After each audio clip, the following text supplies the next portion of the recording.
Para honrar a mujeres y hombres que con su arte llevan en alto el nombre de Yucatán, la Secretaría de la Cultura y las Artes se sumó a las celebraciones por el centenario de vida del maestro Emilio Vera Granados, prolífico representante de la plástica del Estado.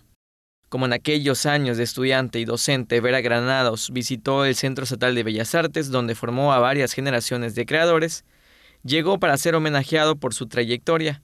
Por él, la entidad sobresale en la ilustración y el grabado, así como por su labor que sirve de inspiración a nuevos talentos.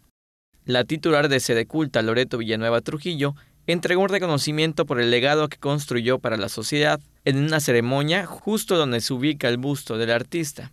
La funcionaria indicó que con sus enseñanzas mantiene viva la mente y el alma. Vera Granados expresó: "Mi cariño para todos ustedes, muchas gracias". Su esposa Cruz Yepes enfatizó que estos 100 años son felizmente vividos y disfrutados por el maestro porque siempre hace lo que le gusta. Las artistas plásticas Gladys Díaz Negrón y Sandra Nicolai participaron con mensajes en los que acentuaron la sonrisa y el carácter fenomenal del artista.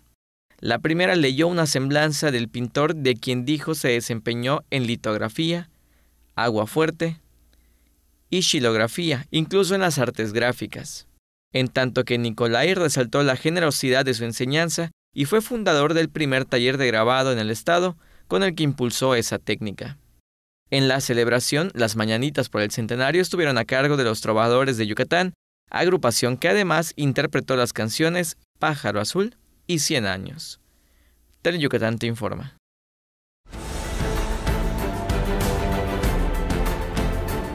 Teleyucatán te informa, lunes a viernes 3 de la tarde. Síguenos.